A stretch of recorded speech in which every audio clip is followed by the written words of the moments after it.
할렐루야. 오늘도 말씀 묵상의 자리에 함께하는 모든 성도님들께 하나님의 은혜와 평강이 충만하시기를 간절히 바랍니다. 먼저 오늘 말씀 읽겠습니다. 오늘 말씀은 신약성경 요한복음 1장 1절부터 14절까지입니다. 제가 봉독하도록 하겠습니다. 태초에 말씀이 계시니라. 이 말씀이 하나님과 함께 계셨으니 이 말씀은 곧 하나님이시니라. 그가 태초에 하나님과 함께 계셨고 만물이 그로 말미암아 지은 바 되었으니 지은 것이 하나도 그가 없이는 된 것이 없느니라. 그 안에 생명이 있었으니 이 생명은 사람들의 빛이라. 빛이 어둠에 빛이 돼 어둠이 깨닫지 못하더라. 하나님께로부터 보내심을 받은 사람이 있으니 그의 이름은 요한이라. 그가 증언하러 왔으니 곧 빛에 대하여 증언하고 모든 사람이 자기로 말미암아 믿게 하려 함이라. 그는 이 빛이 아니요 이 빛에 대하여 증언하러 온 자라. 참 빛 곧 세상에 와서 각 사람에게 비추는 빛이 있었나니 그가 세상에 계셨으며 세상은 그로 말미암아 지은 바 되었으되 세상이 그를 알지 못하였고 자기 땅에 오매 자기 백성이 영접하지 아니하였으나 영접하는 자 곧 그 이름을 믿는 자들에게는 하나님의 자녀가 되는 권세를 주셨으니 이는 혈통으로나 육정으로나 사람의 뜻으로 나지 아니하고 오직 하나님께로부터 난 자들이니라. 말씀이 육신이 되어 우리 가운데 거하심에 우리가 그의 영광을 보니 아버지의 독생자의 영광이요 은혜와 진리가 충만하더라. 아멘. 이제 성탄절이 일주일 앞으로 다가왔습니다. 여러분들은 이 땅에 오시는 예수님을 정말 기대와 소망으로 기다리고 계십니까? 그리고 다시 오시겠다고 약속하신 그 예수님을 기다리는 믿음으로 살고 계십니까? 오늘 말씀은 예수님이 어떤 분이신가에 대해 아주 분명하게 이야기하고 있습니다. 오늘 함께 말씀을 나누면서 은혜를 나누고 또 삶의 결단을 가져보기를 원합니다. 그 첫째는 예수님은 하나님의 말씀이다라고 하는 겁니다. 하나님은 영이시기 때문에 눈에 보이지도 않고요, 우리가 그분을 다 이해할 수는 없을 겁니다. 우리의 상식이나 경험으로 하나님의 존재를 설명하는 것도 불가능합니다. 그런데 오늘 말씀에 보면 하나님이 하시는 그 말씀이 곧 하나님이시고 이 말씀은 영원 전부터 하나님과 함께 계셨고 그 말씀으로 천지를 창조하셨다 이렇게 말합니다. 그리고 이 말씀이 육신이 되어 이 땅에 오셨다 이렇게 말합니다. 그분이 바로 예수님이시죠. 그러니까 예수님은 하나님의 말씀이 우리 눈에 보이도록 사람의 모습으로 오신 분이라는 거죠. 그리고 말씀이신 그분은 하나님이라는 겁니다. 이것을 우리가 다 이해할 수는 없을 것 같지만 성경에 그렇게 쓰여 있습니다. 하나님의 말씀이신 예수님께서 사람의 몸으로 이 땅에 태어나신 것이 성탄의 신비이고 우리는 그것을 믿고 기다리는 거죠. 그런데 성도 여러분, 하나님의 말씀이신 예수님이 사람으로 태어나셨다는 것이 왜 의미가 있는 걸까요? 먼저는 예수님을 통해서 기적이 나타나기 때문입니다. 하나님께서 말씀을 통해 천지를 지으셨죠. 그러므로 말씀이신 예수님에게는 창조의 능력이 있습니다. 예수님께서 병자를 고치시고 풍랑을 잠잠하게 하시고 귀신을 쫓으신 것은 그냥 단순하게 예수님에게 어떤 신비한 힘이 있어서가 아니라 예수님이 하나님의 말씀이시기 때문입니다. 그래서 예수님께는 능치 못함이 없으시다는 것입니다. 그래서 예수님이 하나님의 말씀이다라고 하는 것을 믿는 것이 중요한 거예요. 예수님이 하나님이시기 때문에 우리에게 어떤 문제가 있든지 그분 앞에 나가기만 하면 예수님께서 그것을 해결하시고 우리를 구원하실 줄로 믿습니다. 또 하나, 예수님이 하나님의 말씀이라는 사실이 중요한 이유는 우리가 예수님을 통해서 하나님의 말씀을 눈으로 볼 수 있기 때문입니다. 예수님은 우리가 배우고 또 본받아야 할 롤모델이 되십니다. 그분을 따라가야 하는 거예요.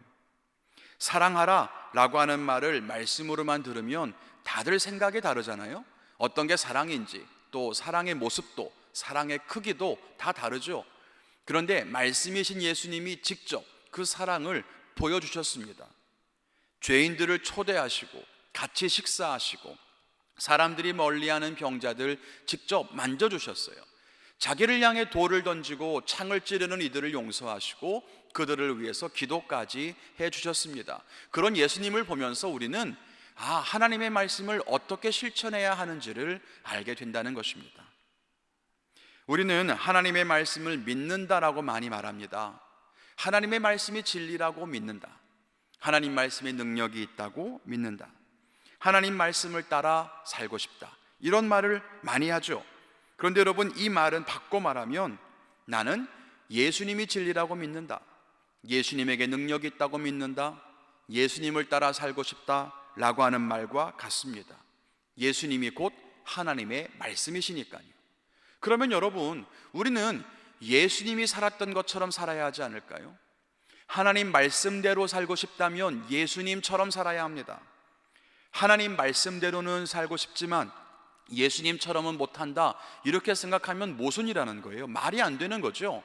예수님이 용서하신 것처럼 용서하고, 예수님이 사랑하신 것처럼 사랑하고, 예수님이 순종하신 것처럼 순종해야 합니다. 예수님처럼 살아야 하나님 말씀대로 살아가는 것입니다. 우리가 이번 대강절기에 우리를 위해 오신 그 예수님을 깊이 만나고 그분으로 인해 우리의 삶이 새로워지기를 간절히 바랍니다. 두 번째는 우리도 말과 삶이 일치하는 삶을 살아야 한다는 겁니다. 하나님의 말씀이 곧 육신이 되어 이 땅에 오셨다는 사실에서 한 가지 기억한다면 우리는 과연 어떠한가라고 하는 겁니다. 예수님은 그 말씀과 삶이 정확하게 일치하셨습니다. 사랑하라고 말씀하시고 누군가를 미워하지 않으셨습니다. 순종하라고 말씀하시고 본인은 거절하거나 불순종하거나 하지 않으셨습니다. 말씀과 삶이 일치하셨죠. 우리의 모습은 어떻습니까? 우리는 말과 삶이 일치하고 있나요? 말로는 거룩한 이야기를 늘어놓으면서 혹시 그와는 다른 모습으로 살고 있지는 않습니까? 설교를 들으면서 아멘이라는 말 많이 하시죠? 이 아멘이라는 말의 뜻이 무엇입니까? 진실로라고 하는 뜻입니다. 내가 들은 그 말씀에 대해서 나도 정말 그렇게 생각한다, 내가 정말 그렇게 믿는다, 그런 의미거든요. 그래서 너희가 서로 사랑하라 라고 하는 말을 들으면서 아멘이라고 했다면 우리가 진짜로 사랑해야 한다는 거죠. 그래야 말과 행동이 일치하는 거 아니겠습니까? 그렇다고 해서 우리 성도님들이 이제 앞으로는 아멘이라고 하는 말을 하지 말아야지, 그렇게 생각하진 않으셨으면 좋겠습니다. 말과 행동이 일치해야 한다고 하니까 그럼 말을 조심해야 되겠구나, 함부로 말하면 안 되겠구나, 그런 말씀을 드리는 게 아니고요. 우리가 믿는 것과 말하는 것과 살아가는 것이 모두 일치했으면 좋겠다는 거예요. 요즘 세상에서 그리스도인들이 욕을 먹고 교회가 손가락질을 당하는 이유가 그것 때문 아닐까요? 말과 행동이 다르기 때문에.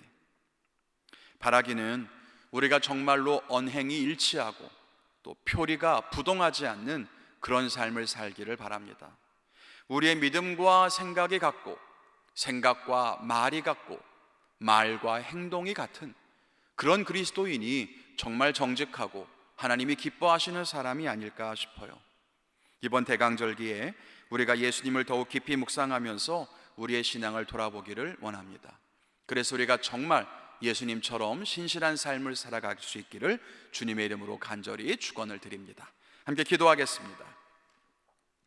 사랑과 은혜가 충만하신 하나님, 우리를 구원하기 위해 하늘의 영광을 모두 버리고 이 땅에 오심을 감사하며 찬양을 돌립니다. 하나님이신 예수님께서 사람의 몸으로 오셔서 우리에게 가르치시고 행하신 그 놀라운 일들을 기억합니다.